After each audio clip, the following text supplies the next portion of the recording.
Hello everyone! In today's video ay gagawa na naman tayo ng isang matipid pero masustansyang patuka. At ang bagong bida natin sa araw na ito ay talbos ng kamote. Tara, samahan niyo akong mamitas ng talbos ng kamote. Shout out kay Nanay Maria Ansay Vlog. Isa rin siya sa mga bagong kaibigan natin dito sa YT. Ang content niya ay tungkol sa simpleng buhay nila sa probinsya. Gaya ko, mahilig din siya maghalaman. Saludo tayo sa mga masisipag nating seniors na kagaya ni Nanay Maria. Siya ay patunay na hindi hadlang ang edad sa larangan ng vlogging.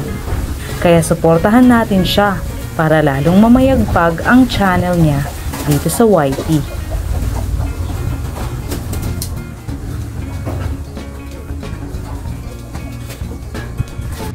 Ayan, so ito na ang napitas nating talbos ng kamote mula sa ating garden.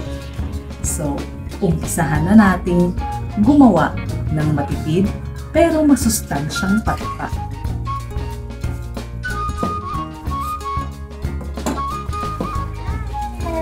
So, ang talbos ng kamote ay isang green leafy vegetable. So, alam natin ang gulay ay sagana sa nutrients, sa vitamina na nakakapagpa-boost ng immune system ng kumakain ito. So, maganda ito sa tao. So, ibig sabihin, maganda rin ito para sa ating mga alagang manok. Simple lang naman ang paraan ko kung paano ito ginagawa. Tatadtarin lang natin ng pino. Kaya sa mga nauna natin mga videos, mas pino ang pagkakatadtad, mas maganda. Para hindi na mahirapan ang mga manok sa pagtuka at paglunok.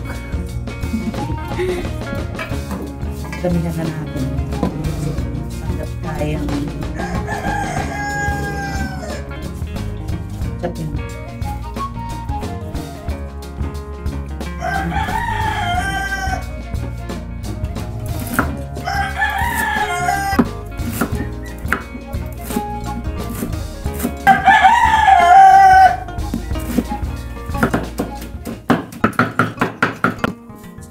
Maganda rin kasi pag natatampusan lagi yung tanim na kamote para mas doon ang panibagong talbos.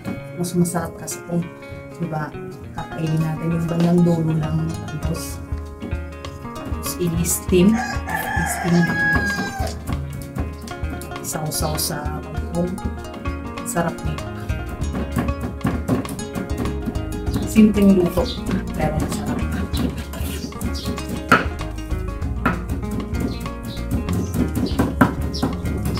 Ayan. Ayan, so sa tingin ko okay na ito. Pasado na to sa mga manok.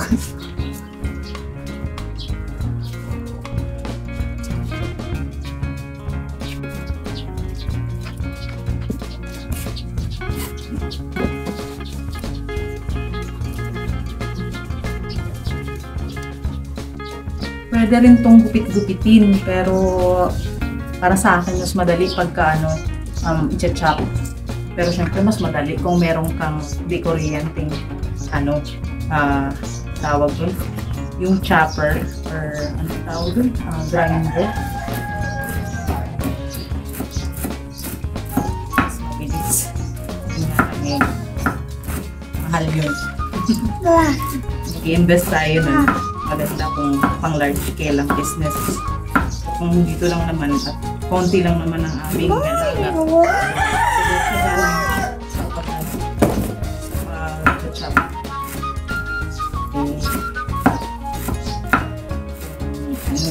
pagdidikuryente tayo sa magtempunan doon para makabili ng equipment. Kakain pa ng kuryente rin, so another gastos na naman. Diba nga ang habol natin is maging sustainable sa ating maliit na farm. integrated farm,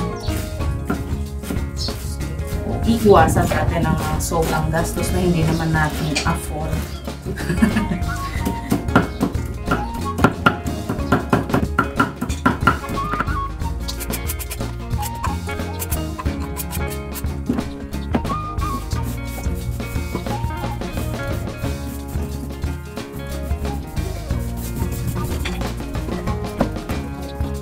So, tapos na nating tadtarin ang ating talbos ng kamote. Mapansin nyo, kaunti lang. So, meron tayong ilalahok dito. May sidekick ang ating bilang. So, introducing ang ating sidekick. Ang paborito nating content. Ang saging. Ngayon, siyempre, marami na tayong parts ng saging na naitampok dito sa ating channel. Ngayon naman ay medyo spoiled lalo ang ating mga manok dahil ang ating ilalahok sa patuka nila ay nilagang saging mismo. Noon kasi balat lang ng saging eh. Ngayon, may laman na. Sobra kasi ito dun sa niluto ko kahapon. Naglaga ako ng saging. Madami. So, hindi naubos. Ngayon, hindi ito masasayang dahil nga meron tayo mga alaga. Okay? So, gagawin natin, i-chop-chop din natin to ng pino para maihalo dito sa ating patuka na talbos ng kamote. Okay? Usual, kagaya dati, hindi natin isasama itong part na ito kasi matigas. I mean, matigas ba? Makunat ang fiber niya. Kaya ano natin yan sa ating decomposers. So, yan. Tinugin lang ang pag-chop niya, ang paggayat, para mamaya pagtatadalin na natin ay hindi gaano ma-effort.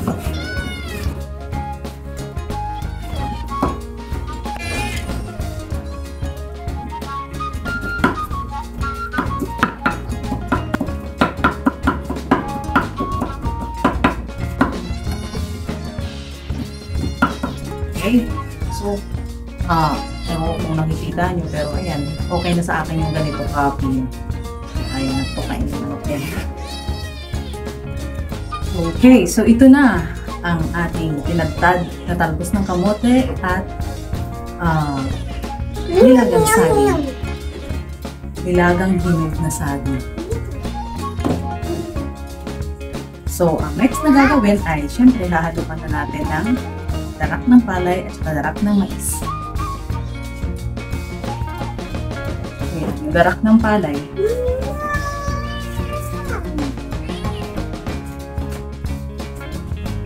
Okay, so ito naman ang darak ng mais.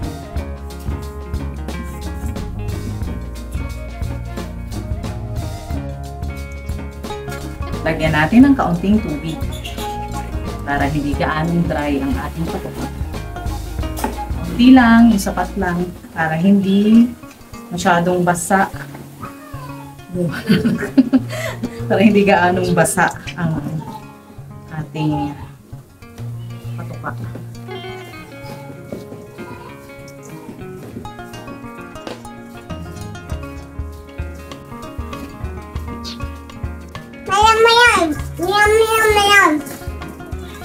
Is mayang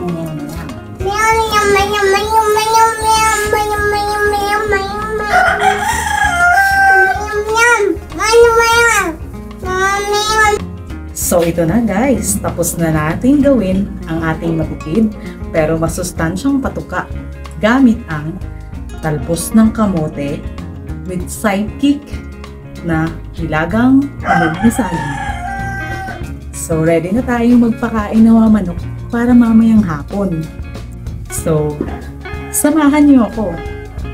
Let's grow!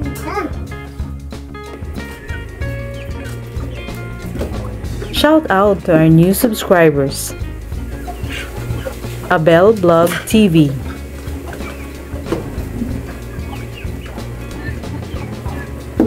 Ellen and Arthur Vlog,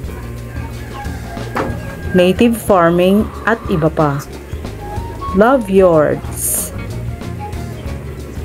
Thank you for subscribing.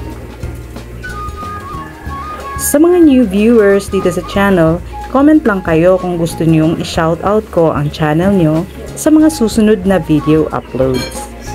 Magtulungan tayo para pareho tayong lumago.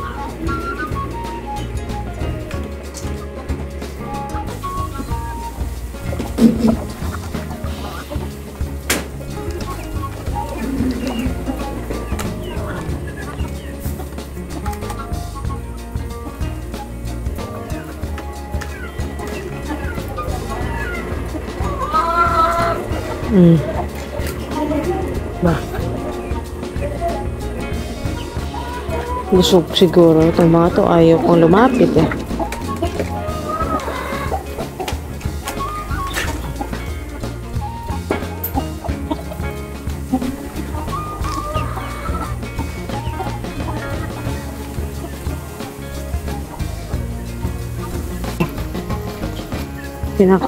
Matakot yata sila sa ano, si Tandang. Extension natin. Umpisa na naman kasi magselos to si Tandang eh. Nagsiselos siya dun sa may kulay ano, orange na maliit na tandang.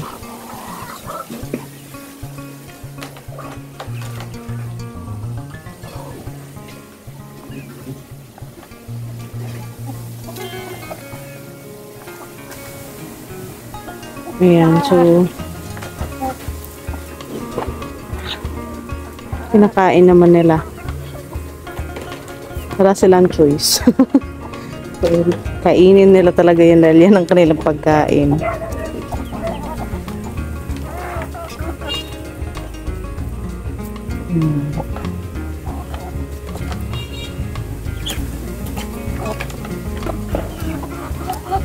Ayan guys, so kinakain naman nila. Successful na naman ang ating ginawang patoka ngayon na talbos ng kamote with sidekick na nilagang hinog na saging.